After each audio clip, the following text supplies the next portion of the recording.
বিসমিল্লাহির রহমানির রহিম। আসসালামু আলাইকুম ওরহমতুল্লাহি ওবারাকাতু। আমাদের চ্যানেলের প্রিয় বন্ধুগণ, আশা করি আপনারা সকলেই মহান আল্লাহ রব্বুল আলমিনের অশেষ মেহেরবানি ও দয়ায় সবাই অনেক ভালো আছেন। সুপ্রিয় দর্শক মণ্ডলী, চলে এসেছি আপনাদের মাঝে নতুন আরও একটি গুরুত্বপূর্ণ ভিডিও নিয়ে। প্রিয় দর্শক, আজকের এই ভিডিওটিতে আমি আলোচনা করব এমন দুইটি দোয়া সম্পর্কে, যে দোয়া দুইটি নামাজের পর সালাম ফেরানোর পরে পাঠ করলে গুনাহ মাফ হয়, আল্লাহর গজব থেকে মুক্তি পাবেন, ধন সম্পদ বৃদ্ধি পাবে ইনশাআল্লাহ। প্রিয় দর্শক, ভিডিওটি অত্যন্ত গুরুত্বপূর্ণ একটি ভিডিও, তাই আমি আপনাদেরকে অনুরোধ করব ভিডিওটি না টেনে আমলের নিয়তে একেবারে শেষ পর্যন্ত দেখার জন্য, এবং এই রকম পরবর্তী ইসলামিক সুন্দর সুন্দর শিক্ষামূলক ভিডিও পাওয়ার জন্য আমাদের চ্যানেলটিকে অবশ্যই সাবস্ক্রাইব করবেন। আর যারা অলরেডি সাবস্ক্রাইব করেছেন তাদেরকে অনেক ধন্যবাদ। তো চলুন শুরু করি। নামাজ বেহেশতের চাবি। মহান আল্লাহ রব্বুল আলামিন প্রত্যেক মুসলমানের ওপর 5 ওয়াক্ত নামাজ ফরজ করেছেন। তবে কবুল হওয়ার জন্য নামাজ শুদ্ধভাবে আদায় করা উচিত। নামাজের আগে ও পরে কিছু ইবাদত আছে যা আদায় করা আমাদের প্রত্যেক মুসলমানেরই উচিত। নামাজ সম্পূর্ণ করার জন্য সালাম ফেরানো ওয়াজিব।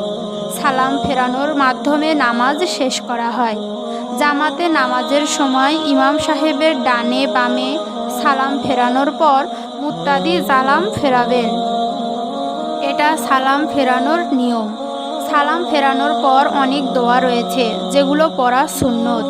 বিশ্বনবী হজরত মুহাম্মদ সাল্লাল্লাহু আলাইহি ওয়াসাল্লাম প্রত্যেক ফরজ নামাজের পর সাধারণ নিয়মে তাসবিহ, তাহলিল, জিকির, আজকার ও দোয়া পড়তেন। এছাড়াও প্রত্যেক ফরজ নামাজের পর তাসবিহ, তাহলিল ও তাকবীর পড়ার পাশাপাশি সূরা ইখলাস, সূরা ফালাক ও সূরা নাস নিয়মিতভাবে পড়া উচিত।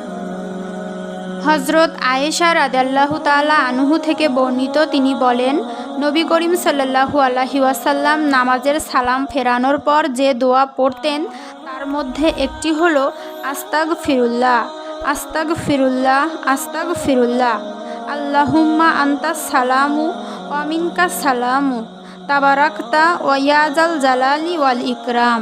প্রিয় দর্শক, এই দোয়াটির অর্থ হলো, আমি তোমার কাছে ক্ষমা প্রার্থনা করছি। হে আল্লাহ, তুমি শান্তিময় আর তোমার কাছে থেকেই শান্তির আগমন। তুমি কল্যাণময়, হে মর্যাদাবান এবং কল্যাণময় তুমি। সালাম ফেরানোর পর দ্বিতীয় যে দোয়াটি আপনারা বেশি বেশি পাঠ করবেন সে দোয়াটি হলো, লা ইলাহা ইল্লাল্লাহু ওয়াহদাহু লা শারীকা লাহু লাহুল মুলকু ওয়া লাহুল হামদু ওয়া হুয়া আলা কুল্লি শাইইন কদির। আল্লাহুম্মা লা মানিয়া লিমা আতাইতা ওয়া আলা মুতিয়া লিমা মানাতা ওয়া আলা ইয়ানফাউ জালবা জাদ্দি মিনকাল জাদ্দু। প্রিয় দর্শক, এই দোয়াটির অর্থ হলো, আল্লাহ তাআলা ব্যতীত দাসত্ব লাভের যোগ্য কোনো মাবুদ নেই।